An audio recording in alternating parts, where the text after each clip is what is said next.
Hello students, good morning आप सभी का। आप लोगों ने चैप्टर 1 का तो लेक्चर देख ही लिया है। आज है हमारा चैप्टर 2। जैसा कि मैंने बोला था आपको प्रोवाइड किया जाएगा।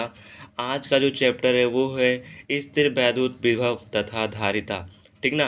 जो भी बच्चे फिजिक्स में 12th की या नीट की तैयारी कर रहे हैं, जो भी बच्चे 2025 में एग्ज़ाम देने वाले हैं, वो इस वीडियो को ज़रूर देखें और एग्ज़ाम से पहले ही देख कर जाएँ, क्योंकि एग्ज़ाम के बाद देखने से कोई फ़ायदा तो है नहीं।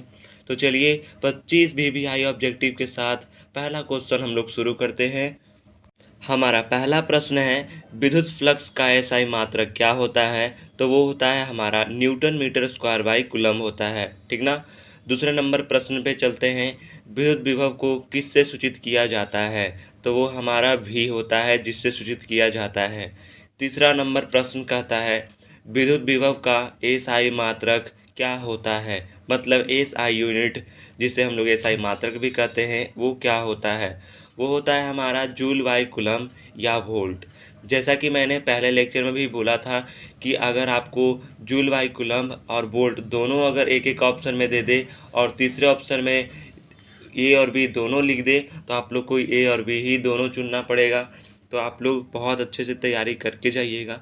हम लोग अगले प्रश्न की ओर चलते हैं।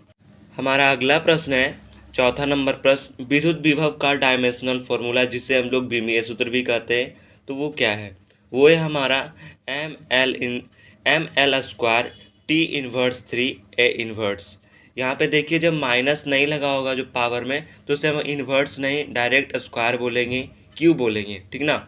और अगर इन्वर्स उसको बोलते हैं जिसमें माइनस लगा हो, जैसे टी के ऊपर -3 है तो उसको हम लोग इन्वर्स 3 बोलेंगे। अगर सिर्फ 1 रहेगा माइनस में तो उसको सिर्फ इन्वर्स पढ़ते हैं। ठीक ना। तो यहाँ पे पढ़ेंगे हम लोग ml² T inverse 3 a inverse. ठीक ना। 5वां नंबर प्रश्न है, विद्युत धारता का एसआई मात्रक क्या होता है? तो ये होता है कूलम बाई वोल्ट, या इसको हम लोग फैराड के नाम से भी जानते हैं। आप लोग क्वेश्चन को बहुत ही आसानी से समझ सकते हैं। मैं आप लोग को ऐसा कोई भी, जैसे बेकार प्रश्न होता है, बेकार तो कोई भी प्रश्न नहीं होता, सभी इंपॉर्टेंट ही होते हैं, लेकिन मैं आप लोग का टाइम वेस्ट नहीं करना चाहूँगा, क्योंकि जैसे मेरे लिए टाइम बहुत महत्वपूर्ण है, आप लोग के लिए भी टाइम उतना ही महत्वपूर्ण है। तो मैं टाइम के अकॉर्डिंग आपको ऐसे क्वेश्चन प्रोवाइड करूँगा जो आपके लेवल के हैं, आपके एग्ज़ाम में आ सकते हैं, ना कि बेफालतू जो आ रहे हैं वो तो आप लोग प्रीवियस ईयर क्वेश्चन में पढ़ ही रहे हो क्वेश्चन बैंक में, लेकिन जो नहीं आ रहे हैं उसको मैं दिखाता हूँ। जैसे ये सब है, जो बीमीय सूत्र हो गया, एसआई मात्रक हो गया, ये सब याद करना बहुत ज़रूरी है नीट एग्ज़ाम के लिए और 12th एग्ज़ाम के लिए। ठीक ना। बोर्ड एग्ज़ाम में बहुत इंपॉर्टेंट है।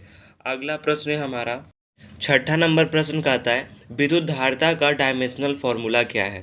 वो है आपका m−1 L−2 टी पे पावर 4 a स्क्वायर। ठीक ना। अगले प्रश्न की ओर चलते हैं, 7वें नंबर प्रश्न की ओर। 7 नंबर क्वेश्चन कहता है, विभव प्रवणता बराबर होता है, किसके बराबर होता है? तो ये आप लोगों ने पढ़ा होगा, dV/dx के बराबर होता है। ठीक ना। विभव प्रवणता बराबर होता है dV/dx के। ठीक ना। विद्युत विभव बराबर होता है W/Q के। ये भी क्वेश्चन क्वेश्चन बैंक में है और आया हुआ भी है, आ भी सकता है। ठीक ना।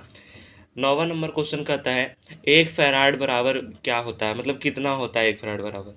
तो वो हमारा होता है 1 कूलम वोल्ट पर माइनस इन्वर्स, इसको हम लोग इन्वर्स बोलेंगे। ठीक ना। 1 कूलम वोल्ट इन्वर्स। ठीक ना। ऐसे बोल सकते हैं, 1 फैराड बराबर होता है 1 कूलम वोल्ट इन्वर्स। ठीक ना। आगे चलते हैं अगले प्रश्न की ओर। नेक्स्ट क्वेश्चन कहता है, एक स्टैट कूलम बराबर कितना होता है? तो वो होता है 1/3 इंटू 10⁻⁹। ठीक ना। 11 नंबर क्वेश्चन कहता है, परावैद्युत सामर्थ्य का मात्रक क्या होता है? वो होता है हमारा वोल्ट बाई मीटर। 12 नंबर प्रश्न की ओर चलते हैं, हवा का परावैद्युत सामर्थ्य कितना होता है? वो होता है 3 × 10⁻6 वोल्ट बाई मीटर। ये लगाना बहुत ही ज़रूरी है, और ऑब्जेक्टिव क्वेश्चन है तो उसमें लिखा हुआ ऑप्शन में रहता है, आप लोग कितना गेस कर लेना है अपने दिमाग से। नेक्स्ट क्वेश्चन की ओर चलते हैं। नेक्स्ट क्वेश्चन कहता है, हमारा वान डी ग्राफ जनित्र का आविष्कार कब हुआ? वो हुआ था हमारा 1931 1931 में। अगर पूछा जाए वान डी ग्राफ जनित्र का आविष्कार किसने किया, तो आर.जे. वान डी ग्राफ ने। उनका नाम ही था आर.जे. वान डी ग्राफ, इसीलिए इस जनित्र का नाम भी वान डी ग्राफ जनित्र रखा गया था। वो 1931 ईस्वी में इसका आविष्कार हुआ था। अगर पूछा जाए वांडी ग्राफ जनित्र से कितने कितने उच्च कोटि के विभव को प्राप्त किया जा सकता है, तो वो होता है हमारा 10 पर पावर 6 वोल्ट। इसको हम लोग 10 लाख वोल्ट भी कह सकते हैं, ठीक ना। 10 लाख वोल्ट वांडी ग्राफ जनित्र से प्राप्त किया जा सकता है। चलिए अगले क्वेश्चन की ओर चलते हैं। अगला क्वेश्चन हमारा कहता है धातु का परावैद्युतांक होता है, वो होता है 1 होता है, ठीक ना। कितना होता है? 1 होता है। इलेक्ट्रॉन वोल्ट द्वारा मापा जाता है, किसे मापा जाता है? तो वो ऊर्जा को मापा जाता है। 18 नंबर प्रश्न की ओर चलते हैं। ऊर्जा घनत्व का SI यूनिट, SI मात्रक क्या होता है? तो वो होता है जूल बाई मीटर क्यूब, ठीक ना, जूल बाई मीटर क्यूब। आगे चलते हैं अगले प्रश्न की ओर। 19 नंबर प्रश्न कहता है किस संयोजन में आवेशों का समान होता है?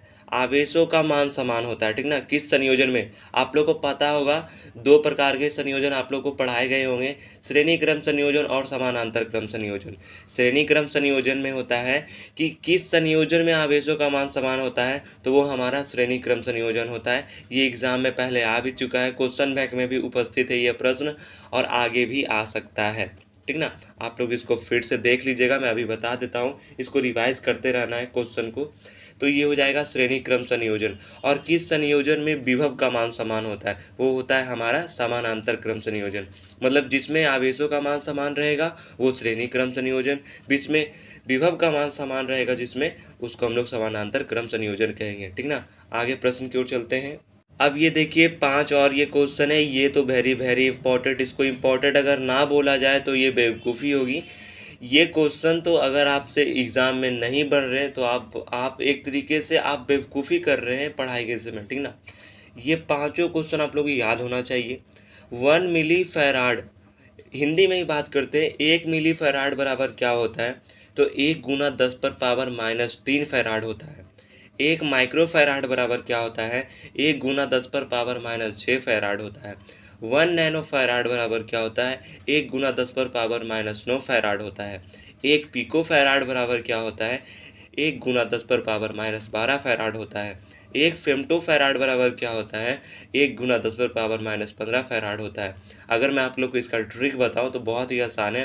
पहले तो आपको इसको सीरियल से मतलब गाने की तरह गाना है। मिली, माइक्रो, नैनो, पिको, फेम्टो, 5 ये आराम से याद हो जाएंगे।